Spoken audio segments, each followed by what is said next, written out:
Una, thank you so much for joining us today on the What is a Good Life podcast. Since coming across your work sporadically and checking out the essence and the inquiry of it, I'm very intrigued to see where this conversation goes today. Yeah, thank you for having me, Mark. And thank you to anyone that's paying attention. I think one of the best things that you can give an artist is your ears and your brain and your time.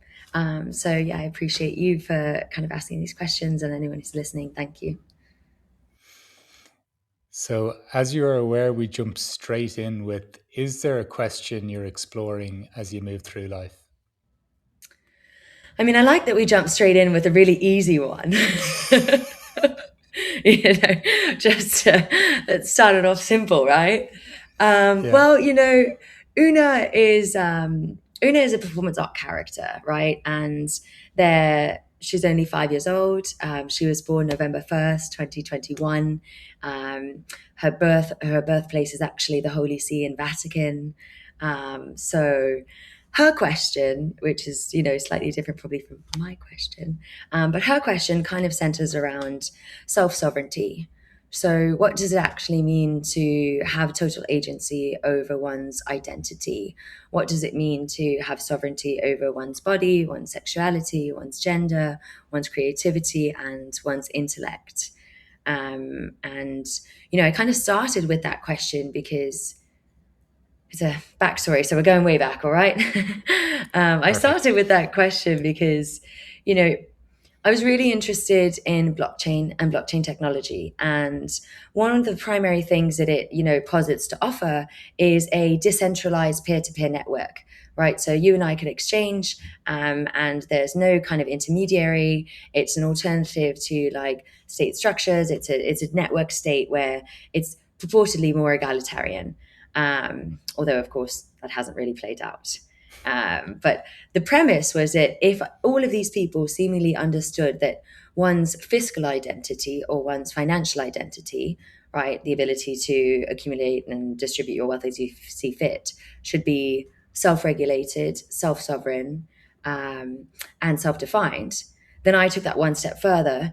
Can this kind of cohort or can this group of people who are actively embedded in this technology see that, oh, it's not just one's fiscal identity, it's one's gender, it's one's sexuality, it's one's intellect, it's one's spirituality that should equally be self regulated, self defined, self sovereign. Um, Another way of like saying self sovereign is basically just like, how does one have control and agency over their own body and the way that their body moves through kind of this world, both physical and digital? And just intrigued as to how you started to pick that up then and explore that.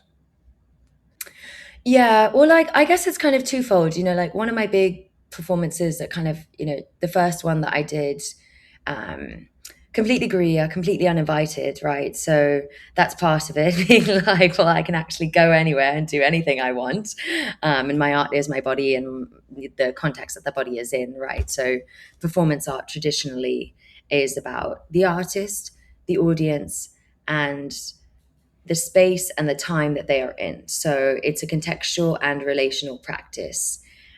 So it's almost always about body agency and about seeing or being seen with total agency. And one of my first performances was actually in Art Basel, Miami, 2022. And, it doesn't take much to look through the canon of art history and see the ways in which women's bodies are kind of displayed and the breasts are displayed. And, going to all of these art fairs, you see breasts in photographs, breasts in bronze, breast in plastic, breast in resin. So I decided, okay, well, what happens if I make the breast attached to a, living consenting body, aka my body? So I performed Milking the Artist with Laurie Baldwin in 2022. And we essentially went into the art fair on Saturday, the busiest day in Miami. And we proceeded to auction off a glass of my breast milk. Um, and what was so fascinating about that is, like, I hadn't really anticipated that the crowd would become a collaborator in that performance. And they really were. So we had people kind of running out of the crowd, shouting a number, like an egregious number, and then running back into the crowd, and then shouting an egregious number and running back into the crowd. And, we must have amassed like a crowd of like 400 people. And then all of a sudden someone shouts $200,000 for the artist milk. And then I'm like, okay, Laurie, end the performance. And you can see that security is like pummeling towards us. And then they grab us, they yank us, and they pull us out. And I should also mention that at that time, there was a baby formula shortage in the United States. So there was a black market for breast milk. And so I kind of wanted to play on these notions of value. And, I guess this is kind of my forever query. I don't actually feel like with any of my performances, I've actually said the thing. I feel like I've maybe asked another question that rips at the thing, but the actual thing, to answer your question of like, how did the self agency or self sovereignty, like that's embedded in that performance for me. But that's not like it's a performance about self sovereignty. If you really want to break it down, it's about milk, it's about value, it's about commodity, it's about the commodities that the body produces, where we produce like, or how we distribute value on product versus producer, like what's more valuable, the cow or the milk, the woman or the baby, kind of all these questions, right? So they dance around self sovereignty and agency, but I don't know. I don't feel like I've actually asked the question. Just out of interest, what was that experience like? To put on this performance and have that number of people gathered around, and for the audience to suddenly be perhaps a more willing participant in the performance, if you get me. Yeah, I wish that you could see my face under here because I was like, my jaw is dropped, and I am like, I just candidly, I blacked out the first 10 seconds of that performance. I just like remember coming back to and being like, okay, wow, I'm in the performance. And I hadn't anticipated the crowd. I hadn't anticipated you know, um, the virality of it. And this is actually something that I was thinking about recently.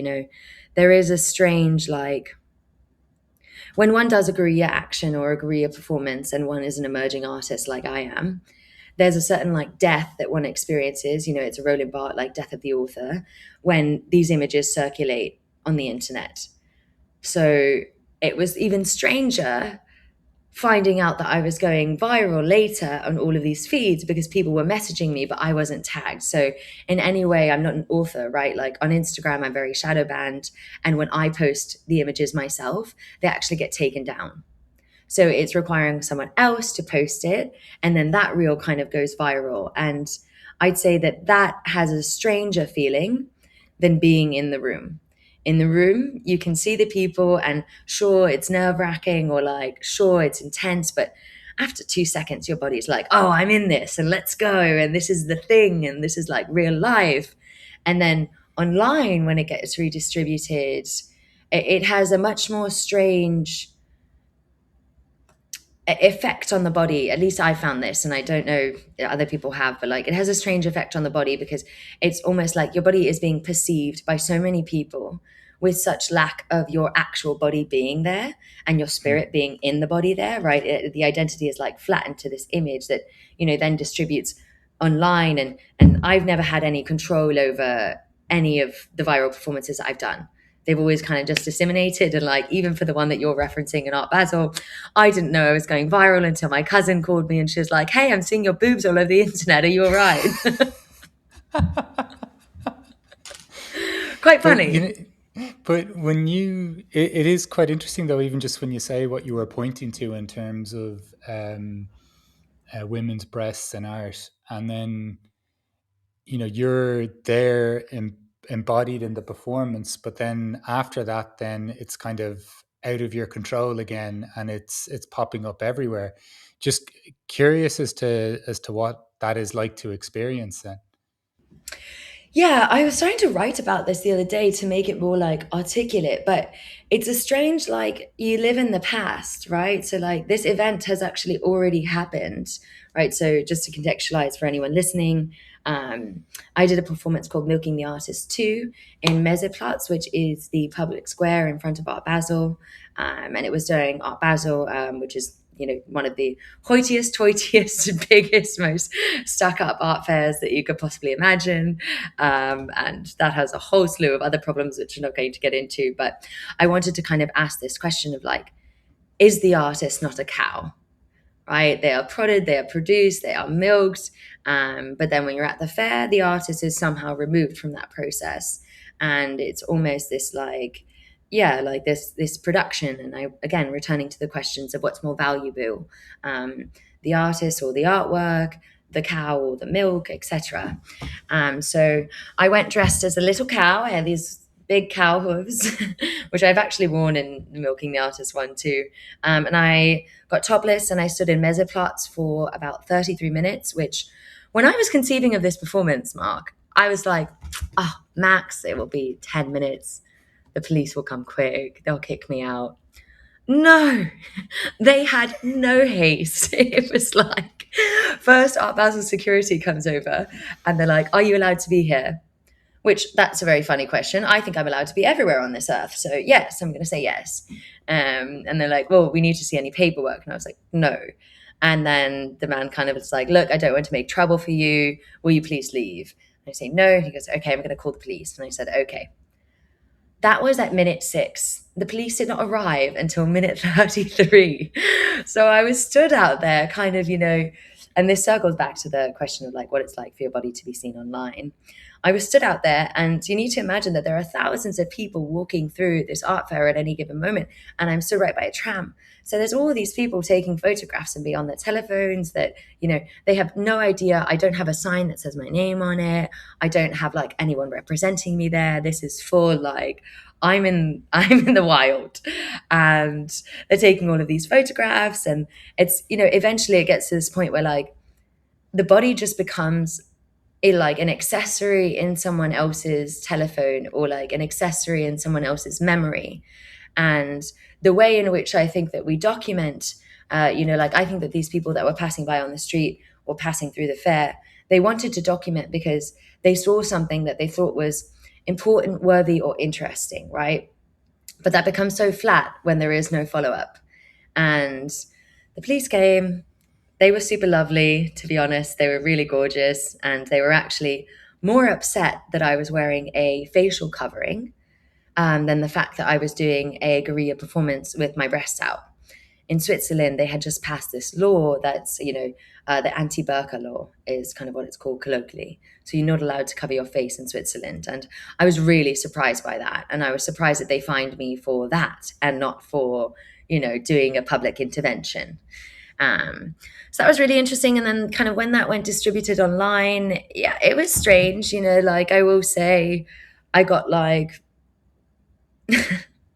yeah, I got like 3 million followers in like 2 days and all these things. But then you're looking at them and you're like, wow, these are just like perverts that think that I'm someone who's like doing this like tits out stuff. And they don't really understand that I'm an artist. So like, the numbers that are like we use to validate like I did something important, or like even the numbers that we use to validate of like, oh, people saw this thing. Those are complete garbage. I would take an audience of 1 who wants to go super deep and wants to engage with the material and wants to like sift through the nuance rather than kind of have this big grand like, oh yeah, all these people saw it. So I don't think that really answers your question, but No, but it definitely does in ways. But I I just love just from the experience of like there's in even in conversation format. I'm used to a lot of unplanned scenarios, if you get me.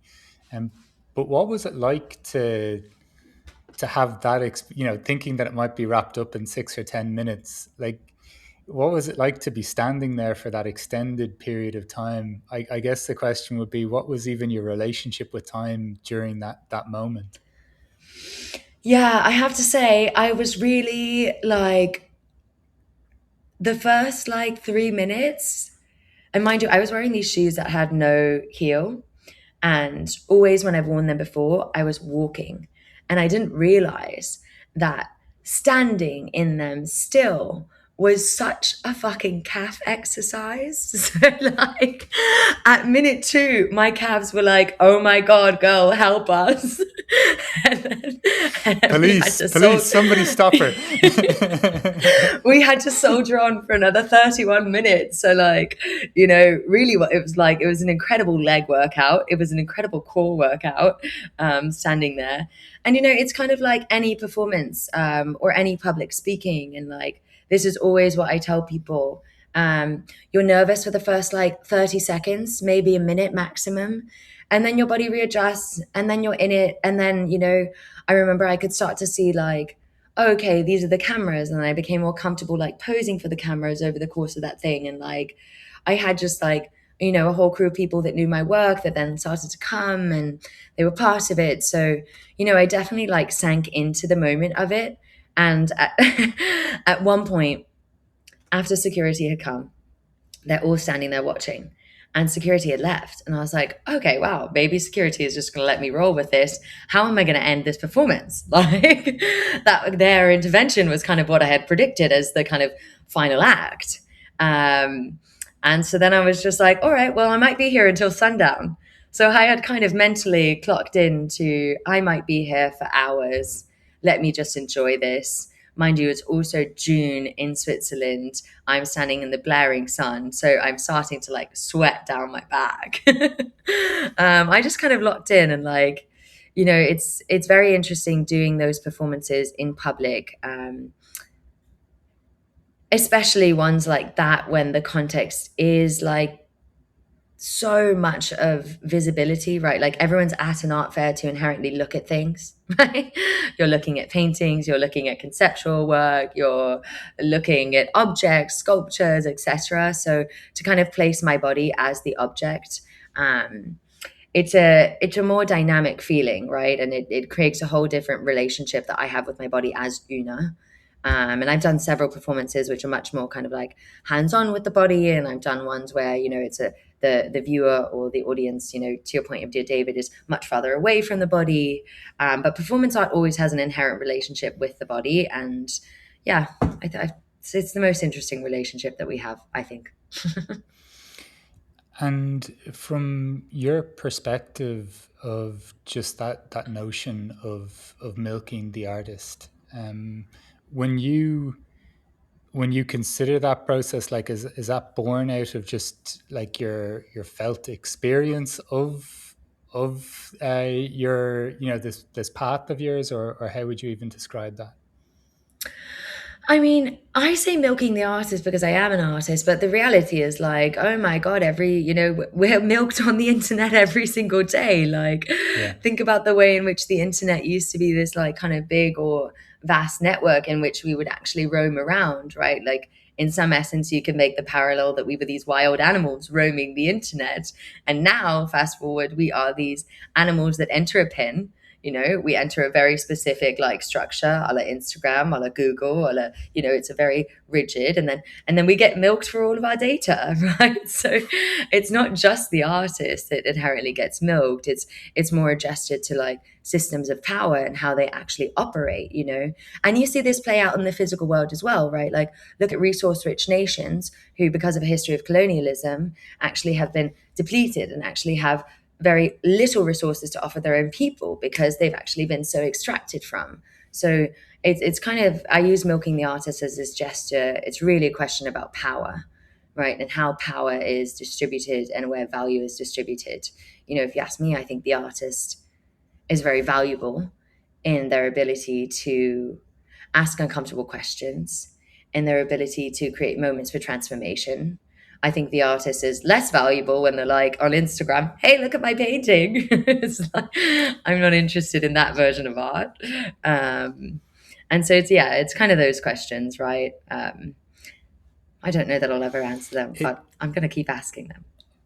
Yeah, similar approach with me with asking over 300 people this question, but the but that is quite like a slightly depressing thought, isn't it, about the internet? Like how we kind of almost have this idea of cattle and gathering in certain kind of pens as such, and Hmm.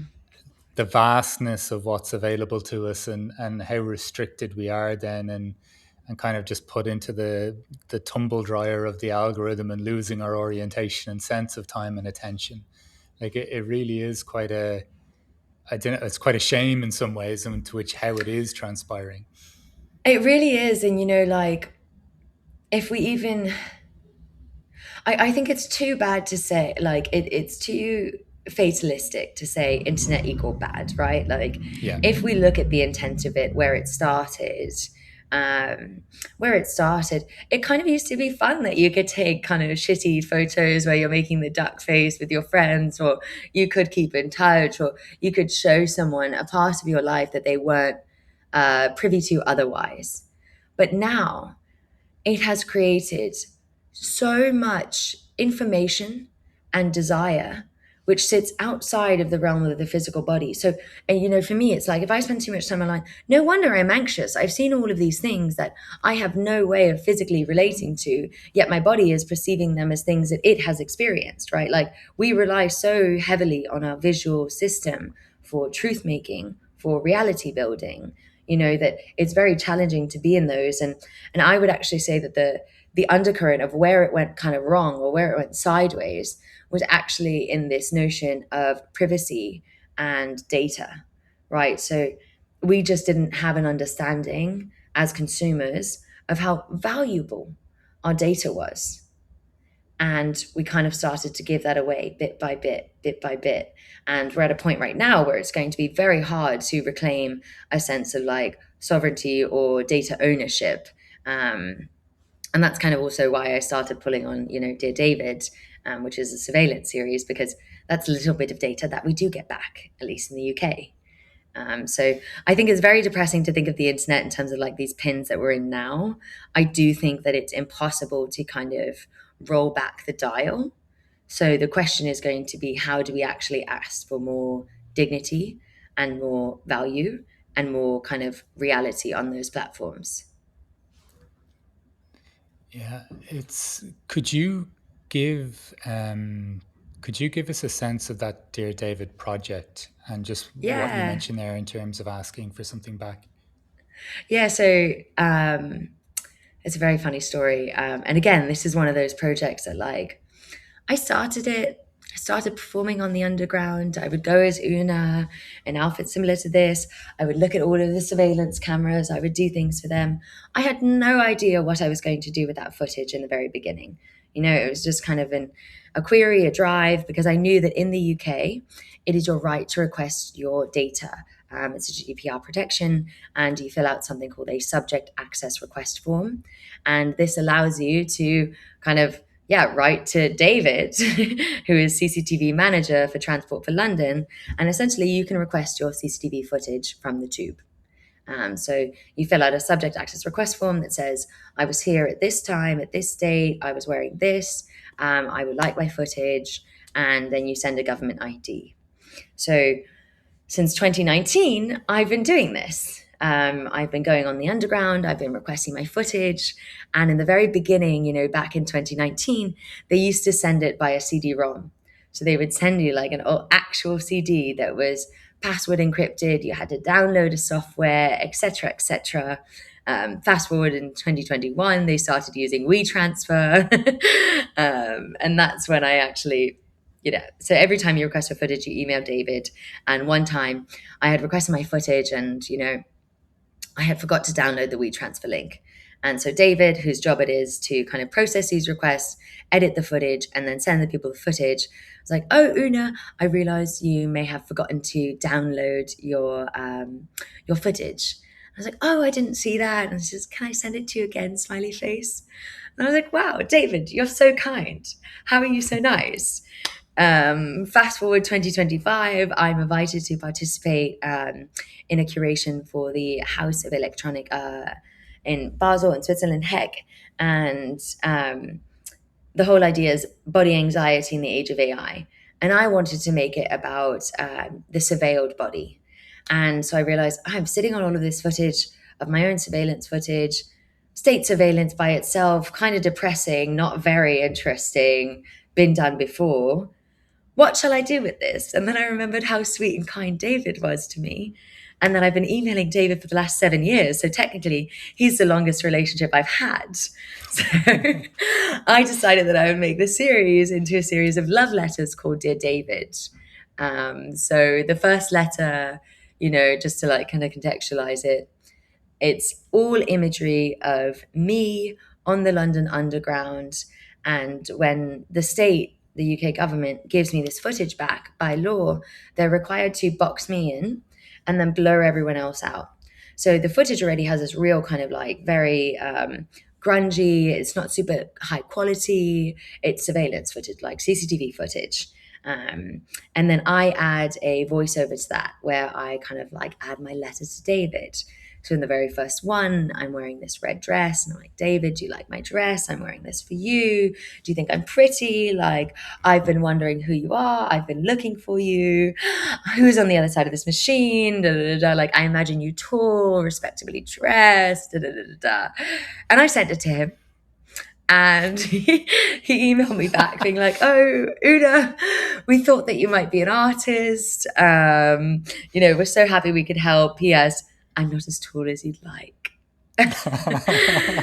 And since then, David and I, our relationship has continued to expand. I've written him 6 letters. I've definitely pushed the envelope a little bit too far at times, but each letter kind of has a dual role.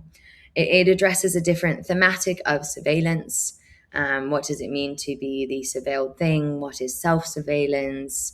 What does it mean to kind of change that power dynamic between me and David, right? Like, he's doing actually all of this work for me. He's doing all of my video editing. And at the time when I was doing this series, I couldn't afford a videographer. I couldn't afford a video editor. So I just kind of made David and the state my video editors. That's And so there's a hilarious. strange power dynamic between us that operates at the undercurrent of the entire series. And yeah, David and I are actually getting married. He doesn't know this yet, but I will invite him to the wedding. But when we just talked about the potential kind of depressing nature of the internet, like I don't know whether it's just from listening to Alan Moore talk about surveillance and his inspiration for the graphic novel V for Vendetta. There's not Yeah. really something more depressing almost than the idea of state surveillance and on the underground as well. So it's kind of just so beautiful or almost hopeful that something, yes, a performance, but something kind of intimate, right? Or a personal connection exists with you. And I'm almost imagining when I used to live in London, like looking at some of those cameras and imagining something more than that. Not even just the shift in power dynamic, if you know what I mean. Exactly, exactly. And like, I like that you brought up V for Vendetta. I've actually been thinking about that film a lot and that story a lot. Um, this is like where it becomes fun for me. And I think that there's a great layer of subversion when you can take these systems, which are sterile and oppressive and kind of lacking in human, right? Like when you think of the CCTV surveillance on the tube, you're definitely not thinking of David, but actually there is one man named David, and he's been doing this for the last 30 years. And I think that that's, at least that's more interesting to me. It's more playful to me. It's a funny kind of way of subverting, yeah, what we think about it, and therefore making it more approachable to kind of ask different questions about it, right? So there was a great cyber feminist collective called VNS Matrix, and they were like, we are the cunt feminists of the internet. And one of their things is like, in technological systems which are designed to be opaque, one can actually, yeah, subvert the power dynamics of the system by making certain things transparent, and moreover than making them transparent, you can make them intimate, you can make them relational. So Dear David definitely pulls on those kind of threads of like, there's no way that me as a solo human, a solo artist, is ending state surveillance. Let's be real. I just don't have that degree of agency. But what can I do? I can poke fun with it. I can play with it. I can make it an interesting story. I can laugh. I can kind of, share at the same time. So those are all kind of, yeah, the undercurrents of Dear David. And like something even stranger. Did you know that when surveillance was first put into the tube, by the way, I've done way too much research on surveillance in the tube. So if at any moment you're like, I've had enough of fucking tube talk, just give me a wink and I'll wrap it up. Um, but when they were first put in 1962, it actually functioned as a two-way dialogue. So there was an information point that you could pick up a phone or you could speak into a speaker, and there were actual men who were sitting in these windowed rooms that were pan tilting the cameras, and they could kind of look and tell you which hallway you needed to go down. That they were responsive, and it was Right. somewhat of a two-way conversation because the intent was that that viewership was actually there to help you. And now, if we look at where it's gone, there is often no person that's there. There's some camera that's meant to stand in for some, version of safety. But that version of safety it's the most gaslighting version of safety you could ever need, because there's nothing that will actually prevent you from an act of violence, from sexual harassment, from leering in the current moment. It's the person is so far removed from that. So even, if we, here's a parallel that I'm making live. If we think about the same way in which, we were talking about Instagram earlier, it's nice. I wanted to share my kissy face photo with you. Surveillance in the beginning, it's nice. We have a two-way conversation. Now it's just extrapolated to this point where there's been a reduction of intimacy. There's no two-way dialogue. It's become very siloed. And actually that data, I really want to know what they do with all this data.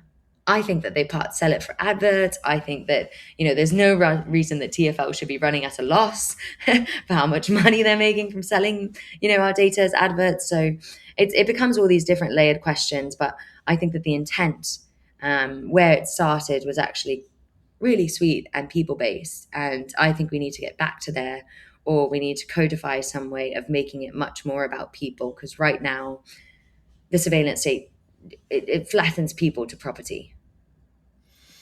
Yeah, but just what you were saying earlier about the sentiment of, we're all being milked, and it's kind of remarkable. I was thinking this at some point. Mark Zuckerberg was just some goofy kid in a dorm looking to get some idea financed, not with any idea of like, I'm going to make this multi billion dollar company or Sure. whatever, how many billions it is these days. And then, I saw a court case today where they were fined $500 million for not protecting children enough, or something to that effect, in the US. And it's kind of just, in everything we're doing, I'm getting this growing sense. Even, I'm not a huge football fan, but even what FIFA have tried to do with selling off the rights to future World Cups, essentially, it's like nothing is enough right now if it can be milked anymore. Like, it seems for some portion of society, it's like, how do we just extract every possible sense of value for this? And I see, even I see it with so many, even something like LinkedIn, where I thought it was useful for a point, full of, just general generic stuff too. But now you see just adverts and adverts and adverts. It's like, we had some decent ideas that were somewhat useful to people, and now we're just trying to extract everything possible. It's the hope I have, I think, is just that it's, it's getting so meaningless at this point that I just think there has to be a pushback, or an end to it in some way. Yeah, we share a hope for that. We share a hope for that. And when you're talking about this, I'm thinking in my head of this video that I watched recently of Rory Sutherland.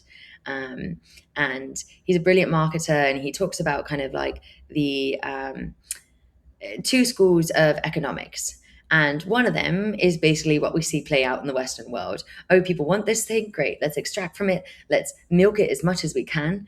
And the other is kind of a much more Austrian, or is based in Austria, that like puts this value at the center.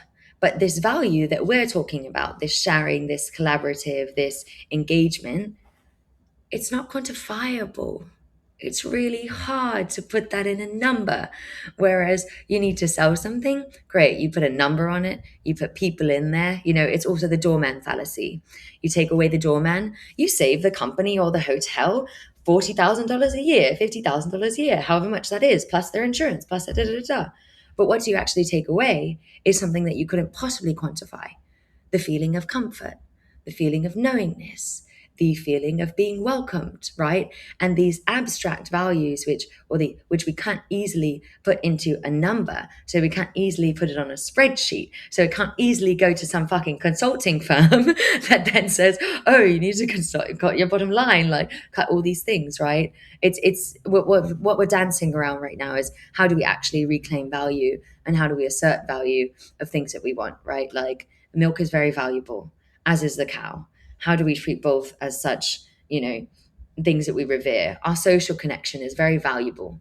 And what we've seen happen to it is it's been extracted and manipulated. So, how do we return to the essence of it? Again, we both love asking questions that we obviously cannot answer. Can you talk to me a little bit about the just how you would describe your kind of evolving relationship with the sense of sovereignty in your life? Yeah, it's definitely a tricky one, right? Like, I mean, yeah, let me think on that for a moment. It's hard being a wild artist. I will admit that. I have crazy ideas that sometimes even make me uncomfortable. And like, it's not a comfortable experience to, I've done really intense performances. One of them called Look, Touch, Own, in which, yeah, well, we're going there. Lock it. I used to have breast implants. I got them removed, and about 10 years later, I did this performance. So I didn't get my breast implants inserted or removed because of the performance. That was my own journey that happened before. But I realized that that journey of kind of, sovereignty, of reclaiming my body, removing this plastic quite literally from my heart, from my body, from my breasts, I wanted to make art about that. And I wanted to put that on display. And I have these big, gorgeous scars. And so I did this performance called Look, Touch, Own, which took me all over the world. I did it in London, Los Angeles, New York City, and Paris, where participants could come in for a maximum duration of 60 seconds. And imagine that you come into a room, it's a sterile room, it's almost like got medical lighting, and OONA is stood there topless with really high leggings. So you basically only see like top up. And in my hands, I have the old implants that actually used to be in my breasts. And people come in and they can touch my breast, touch the implants, and there are two cameras, and the cameras are recording every interaction. And afterwards, I would make a data set. So, London, how long did people stay on average? How close did they get? What was their emotional affect? How did they respond? What were their actions? Like, did they touch my breast? Yes, no. Did they touch a scar? Yes, no. Did they look away? Did they try to make eye contact? Right. So, this epically large data set of over how 500 people interacted with my own body. And obviously, that's a very tricky relationship with sovereignty, right? Because I'm the one who's conducting the performance. I have concepted it. I have put myself in that situation, but it's a certain relinquishing of sovereignty as well. I'm allowing people to come in for 60 seconds and they can kind of more or less do whatever they want. So that performance really challenged for me kind of what I perceived of the role of performance artist. If you go back through the canon of performance art, you see that there's a lot of the performance artists that we would know: Yoko Ono, Marina Abramovich, Valley Export. All of these kind of women, they put their body in these situations where an audience could interact with it. And on one hand, that's very powerful to take that position. And on the other, if you talk to any of these artists, you see that eventually it's a less glamorous story, but they were like, fuck that, that was really hard. And it's Right. really hard to give up a sense of body agency when you see how other people don't actually respect the body. So, my own evolution of self sovereignty, just like finally answered the question, was probably that, like, I put myself in a lot more situations where my body could be used as material in the performance, and where people could interact with it. But in my later evolutions, I'm perhaps having less immediate, touchable impact with an audience. So it's much more of a you can see the body, but there's a certain distance that I'm now enforcing around the body. And that definitely relates to like body sovereignty, but intellectual sovereignty and, you know, spiritual sovereignty. These are things that I think are equally as important as the body, right? The body is like the building block. And then on top of it, you get all these like really juicy and interesting layers that make the body more dynamic, right? It's spirit in body.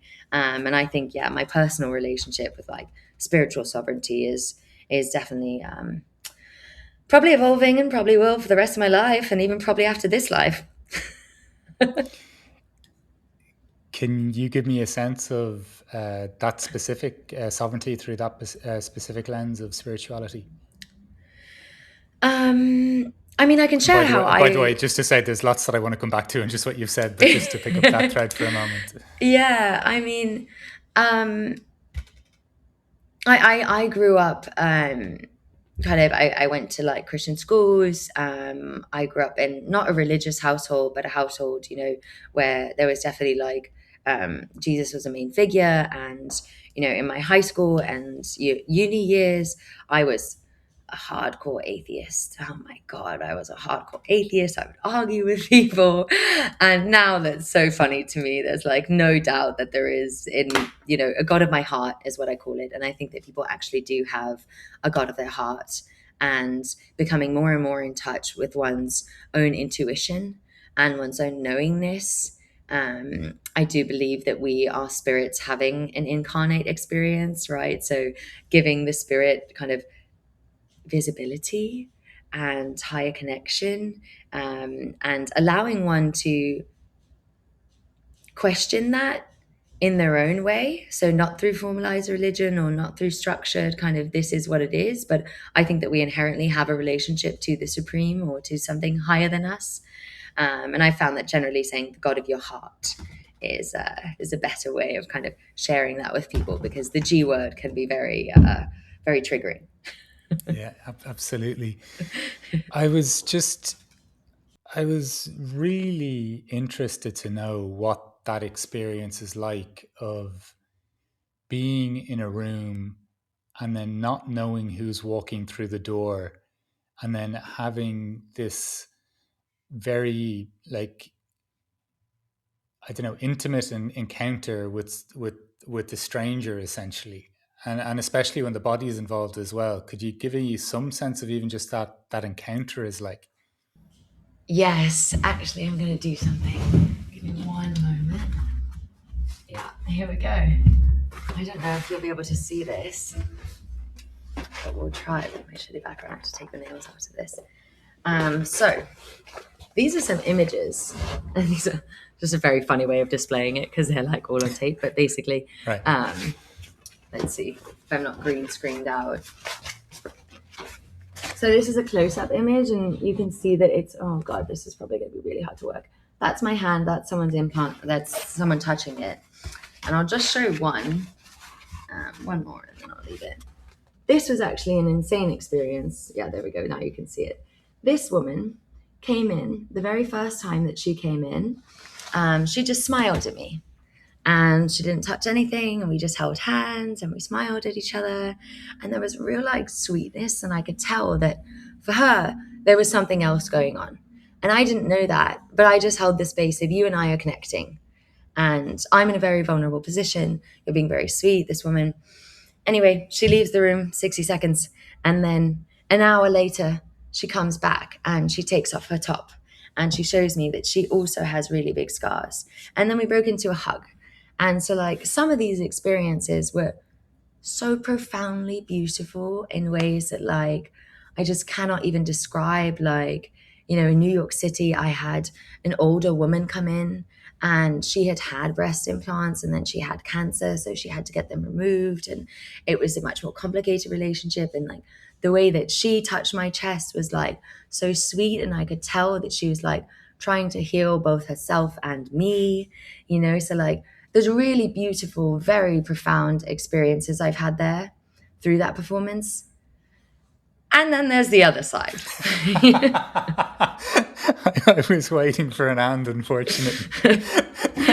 You know, I had one woman come in New York City and she proceeded to flick my nipples for 60 seconds, which was Wow. just a very strange way of reacting with it. I remember that I had, one woman in Los Angeles who came in and she just started pointing at me and laughing, just laughing and like being so cruel about her laughter. And then she took the implants and she started to like juggle them and she like put them on my breast and was going like this. This lady still writes to me begging for forgiveness, right? Like she was just so uncomfortable with what had happened with the plastics, with her own body, with her own sexuality, with the cameras, and that gave me a lot of compassion. That sometimes when people are thrown into these situations, they don't know what they're getting into, and she wasn't happy with her reaction. And I give her all the compassion and space that yeah, you had a strange reaction, and that's all right. You don't need to write to me anymore, by the way. And then when I did it in Paris, it was public audience, and that I did for 5.5 hours. So that's quite a lot of people. And that one was, to your point of like 60 seconds not knowing who's going to come in the door.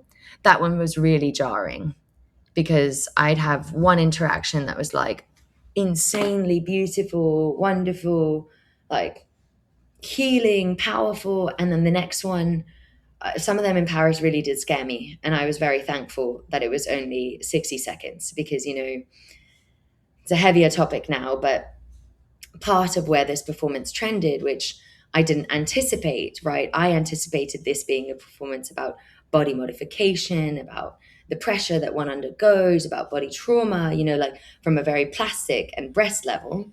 And I didn't really perceive it going into like sexual assault territory.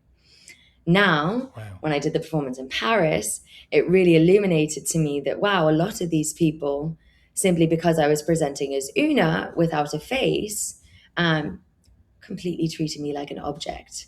And, it's quite funny, like when I watch back the Paris footage, and it's not just me, I've watched this back with multiple people across race, across gender, across age. And you can very clearly witness, like one man come in. What are his actions? He touches the implant, he touches the breast, he touches the implant, he touches the breast. You watch that and you're like, oh, cool. He's doing the performance. Groovy. Like, he's engaged. Then, second man comes in, same exact actions, touches the breast or touches the implant, touches the breast. And in his eyes and in the energy that's captured in that video, you can see that there is something inherently extractive. You can feel that there's Wow. something like, and that really, I didn't know that the performance was going to go there. Candidly, I've sat on that footage for about 2 years now.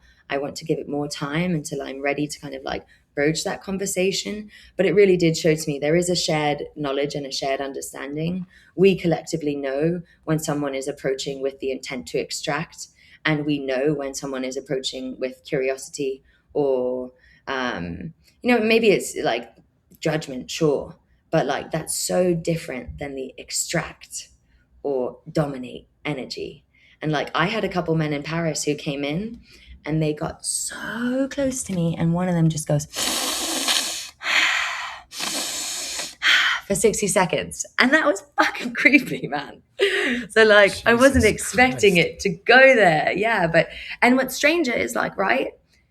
This notion of surveillance, there were two cameras in the room and people still felt comfortable to behave in these kind of what I would describe as invasive or strange ways, even when the cameras were there.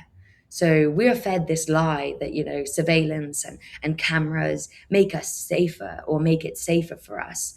And they really don't. The camera is a passive object. It's that's it. It might help in the past, but if you're in the moment where something is happening, you need something much more than a camera to intervene. It's just incredible though, like what that project did then, just in terms of just the vastness of the human experience, or how humans can behave in any given moment, isn't it? Like, you're almost, my eyes were getting moist there when you talked about this lady just hugging you and holding you, or this lady who had cancer trying to heal both of you essentially, like, or give that intention. And then for this to exist within the same performance, it's pretty wild to encounter all of that within the one performance, right? I mean, incredibly wild. Like that performance showed me the full spectrum of, you know, humanity to some effect, right? Like, and it's happening so quickly that yeah, it took me a while to, and I'm still integrating like the meaning of that. And of course, like the way that our brains are wired, it's much easier to kind of have like trauma and pain or discomfort is sticky, right? And beautiful experiences are fluid. They fall off of you, they don't stick. So like, that's why in like the images that I've chose to print out and the images that I've chose to release from that performance thus far, they are the beautiful ones, because I want to have evidence of those. I want to have tangible things of those beautiful experiences, because my mind will remember the negative ones. I'm not sure that I need to put that image of that kind of like aggression out into the world. I would rather put these images of beauty, of compassion, of understanding, of healing into the world. And they are, yeah, they are less sticky in the mind, so I want them physically, right? Yeah. It's a very interesting performance, and I will say after that I did a lot of breath work actually, to kind of release some of those from my body, to release those engagements from my body, to kind of just give the body a way of physically, yeah, cleansing itself of that performance, because I don't think that we also give ourselves credit of like, we are porous beings. If you and I Yeah. spend a lot of time together, we're going to rub off on each other. And that's part of the social fabric. But again, to this notion of sovereignty, right? Like, sovereignty is also clearing yourself of other people's shit. You have to be yourself to be self sovereign, right? So, like, much of my process is actually, as much as it is taking on, it's also releasing. Really interested to know how the role of the mask in that. And I guess to expand upon that a bit more, you're in the performance, there's the mask as well. There's the way that people could objectify someone because they're wearing a mask as well. But from your perspective, I'm gathering there's possibly some freedom that the masks allows you to show up in certain ways as well. But then the integration of the experience that's undoubtedly felt by you and the body as well. Just really curious as to how that all kind of unfolds for you. Yeah, it's I'm reading Lynn Hirschman Leeson. She's an incredible media artist, and I'm reading her memoir. And there's one line that just like when I read it, I was like, oh God, this encapsulates so perfectly how I feel with Una and the mask. Um, and she kind of created in the 70s this fictitious character, Roberta Brightmore. And she got Roberta a driver's license, a credit card. Roberta would go to like doctor's appointments, and Lynn, the artist, would document as much as she could about this fake person that she had characterized. And the line in the memoir is like, I had conceived of Roberta as a separate entity to me, but I knew we shared a heartbeat. And she talks about it wasn't until later, until she realized like there was really no separation between her and Roberta. What happened to Roberta was happening to her. And that's definitely, the mask gives me a certain degree of freedom and power to explore ideas that I want, to present in ways that I want, and to withhold what I want. Um, and definitely more and more, I used to conceive of Una as a separate character or a separate entity, but definitely we share a heartbeat.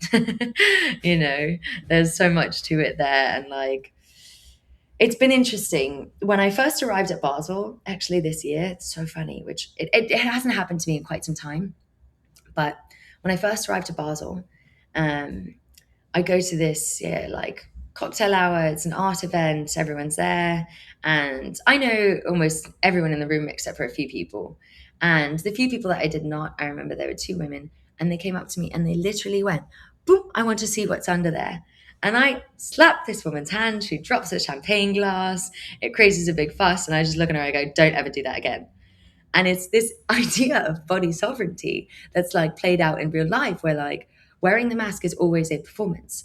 And even though I do performance art, right, like OONA does Look Touch Own, OONA does Dear David, OONA does Milking the Artist, the essence of just presenting in public and being this way is also part of the performance, which changes at least or in some way confronts how people see the body, right? Like the fact that these women, and I've had, interestingly enough, it's only ever been white people, surprise, surprise, who've tried to lift up my mask, that feel that they can have that degree of, I want to see it. What's underneath? What does your face look like? I want to see if you're hiding something. I want to see if you're pretty. It's like, that's actually none of your business. What I choose to withhold is what I choose to withhold. I've always yeah, I think there's just something so interesting to the role of the mask, but also just people's reactions to it. And as you say, there's just someone pulling that up, thinking that they've got the right to do. It's pretty intense. I think when we opened up, I guess, with that idea of the question that you or Una are exploring, and it being around self sovereignty or agency over identity, sexuality, intellect, and gender, all of these different things. Even the evolution of this idea from coming from even inquiries into blockchain, but maybe even some of our shared kind of depressive thoughts sometimes on technology or the internet, but then how Dear David, I think, beautifully illustrates, even within something that could seem so remote from the realms of intimacy, that it exists, and there's this possibility of hope that I think some of what you're pointing to as well. But also just I think the lovely dance between sovereignty and then also relationship, right? And even though you don't have the sovereignty to change surveillance, you could change your relationship to it. And yet this seems to go both ways too, even with the sovereignty that you had to make the choice to do this, to do the last performance we were talking about, and how other people then can interact with that, sometimes in the most beautiful or harmful ways, or the intent of it is to be anyway. I'm really intrigued, Una, to ask you the question of what is a good life for you? Oh, I love this question. And since you told me that this was how the format, I tried not to think of it so much. And then I was like, oh, you know what? Let me ask a couple of my friends this question. Quite a good question. Um, and yeah, I have my own answer to that, but a beautiful answer from one of my friends who's a gorgeous, gorgeous, gorgeous writer, which I will share on her behalf, was that she wanted to relate. A good life relating. It is connecting with others. It is being there. And I thought that was beautiful. And I was like, okay, that's probably part of mine. I think a good life for me, it's impossible to say that your life is going to be peachy roses. My life has not been peachy roses. I've been dealt some very fucked up hands from very little, right?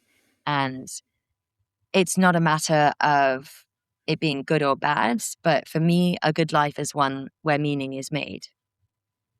And one can make meaning in looking at the moon. One can make meaning in connecting with strangers on the internet like we are now. One can make meaning through art. One can make meaning through a meal. But meaning is really, when I die, I really want to look back and say, I made meaning for myself. I think you touch us on a couple of things that are very dear to my heart, and in the exploration of this question, both relating and meaning. And I must say, Una, just it's been a total joy to sit with you and hear your inquiries and your experiences. I think it will give me and lots of people plenty to sit with and contemplate. So, look, thank you so much for joining us today on What is a Good Life podcast. Oh, thank you, Mark. And thank you for doing this work. Like these conversations they're meaningful. They really are. So I'm grateful to be here. Thank you. And also I will be in Berlin later this year. And if you're ever in London, come. Una's getting married. You're invited. Thank you very much.